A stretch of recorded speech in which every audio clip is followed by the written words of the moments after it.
Салют, друзья! Меня зовут Макс Юн, и вы на моем канале, посвященном ИСБ. Но сегодня я хочу поговорить не про ИСБ, сегодня я хочу поговорить про киношки.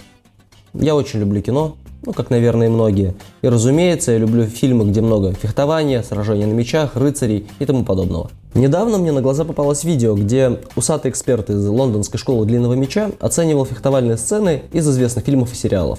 Он делал это с точки зрения фехтовального мастерства, и поэтому в основном фильмы не получали высокой оценки. Оно и понятно, сценическое фехтование – штука отдельная, и с реальным фехтованием соприкасается мало. Вопреки общепринятому мнению, бой на мечах – штука не очень зрелищная. В ситуации, когда все может решиться за один удар или укол, участникам процесса не до красивых пируэтов. Здесь редко бывают серии затяжных красивых парад-репостов. Близость смерти и осознание, что у противника в руке метр заточенной стали, держит в тонусе. Движения становятся напряженными и аккуратными. Таких боев в кино очень мало. Они в определенном смысле скучные, а кино — это все-таки форма развлечения. В этом видео я расскажу про фильмы, где боевые сцены мне понравились, где создателям удалось сохранить некоторый баланс между зрелищностью и правдоподобием. Роб Рой, 1995 год. Известный исторический фильм о буднях бедных, но благородных шотландских горцев, противостоящих злым и алчным английским лендлордам. В этом фильме нам как поединщикам, нам как фехтовальщикам интересна линия одного из главных злодеев в исполнении Тима Рота. В отличие от шотландцев, вооруженных тяжелыми палашами, он предпочитает легкую шпагу и на протяжении всего фильма демонстрирует преимущество маневренного клинка в дуэльном поединке без доспехов. К примеру, сцена, где нас знакомят с главным злодеем. Несмотря на то, что он явно проигрывает в массогабаритных характеристиках своему противнику, в понятных нам терминах он дрыщ. Он достаточно уверен в себе, потому что использует более прогрессивное оружие. Шпага, которой он вооружен, раза в полтора легче палаша. Более того, ее баланс сконцентрирован в основном в рукояти. Таким образом, управлять этим оружием можно буквально движениями пальцев и кисти, делая атаки непредсказуемыми и молниеносными. Более того, еще раз, оружие легкое, он может держать его на вытянутой руке, тем самым удерживая безопасную дистанцию. Палаш горца требует от владельца достаточной силы, и такому тощему хипстеру, как Тиму Роту, он не подходит, о чем его противник не преминул намекнуть. С этого, в общем-то, конфликт начался. Ты вообще этот эпизод смотрел? Там вообще нормальные панчлайны. Там примерно такой диалог. Говорит, как вам наши палаши? Говорит, отличное оружие, если мне нужно будет убить быка. Говорит ему в ответ, тебе лучше тогда взять пистолет, чтобы бык не мучился. И Тим Рот отвечает, для такого быка, как ты, мне пистолет не нужен, я шпагой справлюсь. Бах, раунд. Палаш — это тяжелое оружие. Пальцами и кистью им уже не управиться. Приходится подключать локоть. А это, в свою очередь, делает амплитуды более широкими, что открывает бойца, вооруженного палашом, для контратак противника. Человек, вооружен легким клинком, сделает перевод и укол навстречу. Немного химы. В этой сцене все это продемонстрировано. Да, возможно, слегка гиперболизировано. Но таковы законы жанра, иначе зритель, который ничего не смыслит в фехтовании, не уловит разницу между двумя этими видами оружия. Хороший исторический фильм, отлично поставленные поединки. Рекомендую.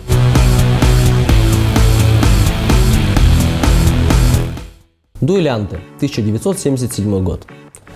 Википедия не уверена, она говорит, что это то ли первый, то ли второй фильм Ридли Скотта, режиссера, который подарил нам «Гладиатора», «Царство небесное» и менее удачный фильм «Робин Гуд».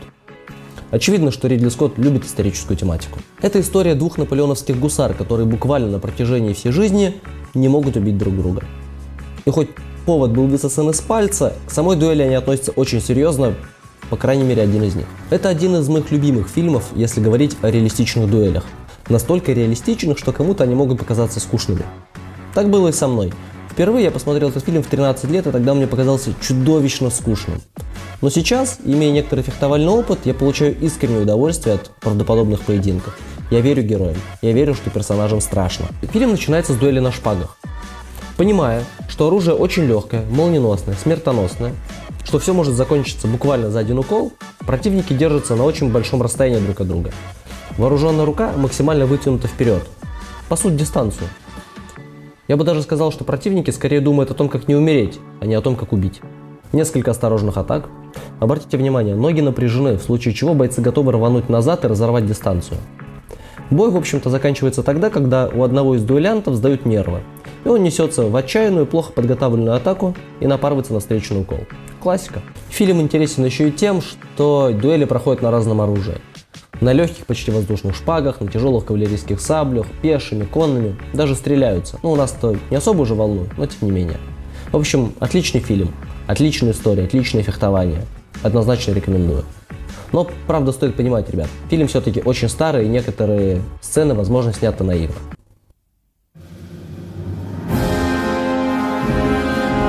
«Король», 2019 год.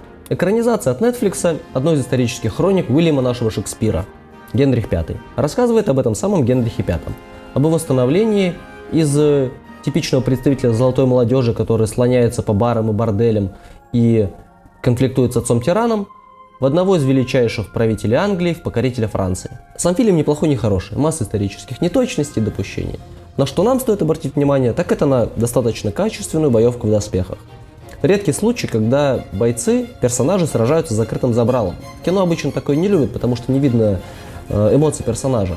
Однако здесь это пошло на пользу, потому как бои в доспехах выглядят натуральными и реалистичными. Ну и кроме того, их актерская игра явно нуждается в забрале. Ну, Паша просто режиссерское образование. Обычно в кино как? Либо доспех очень тяжелый, настолько, что герой не может самостоятельно двигаться, либо он скорее выполняет декоративные функции, выполнен как будто бы из фольги, совершенно не сковывая движений.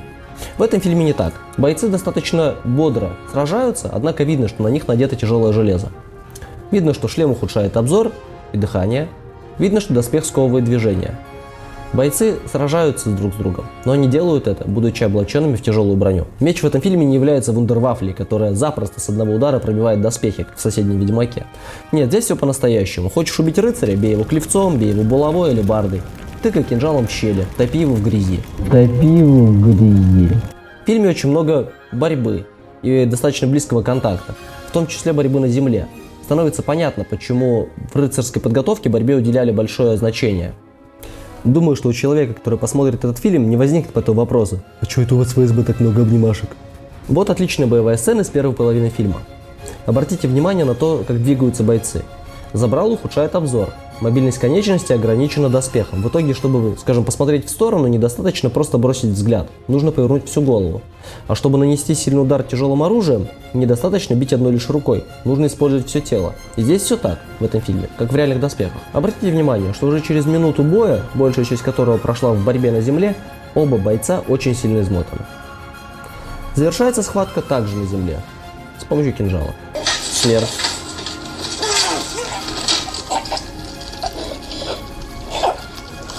Такие дела. Фильм на один вечер, но драки в железках очень хороши. А фильм плохой. Ребят, вот небольшая подборка фильмов, где, на мой взгляд, неплохие сражения на мечах. Напишите в комментах ваши любимые фильмы, да и вообще напишите, как вам такой формат, потому что лично у меня еще достаточно большой список фильмов, где мне нравится фехтование, я могу подготовить их обзор, рассказать вам. Такой, знаете, местный локальный кинокритик. Ну, на этом все. Подписывайтесь, жмите колокольчик. Пока. Противостоящих злым и алчным английским слово придумали. Вот как они тебя бесят. Царство небесное, менее удачный Робин Гуд. И менее удачного Робин Гуда. Как это? Ну, менее удачного Робина Гуда. Робин Гуда. Робина Гуда. Сам фильм неплохой, не хороший. Масса исторических недопущений. Недопущений. Выборы 2019 – это масса исторических недопущений. Нам же в первую очередь интересна неплохая боевка в доспехах. Редкий случай. Хочешь убить рыцаря? Бей его клевцом, булавой, алебардой, тыкай кинжалом. Кинжал, что? Вообще напишите, как вам такой формат, потому что мы можем его расширить и делать периодически обзоры на те или иные фильмы.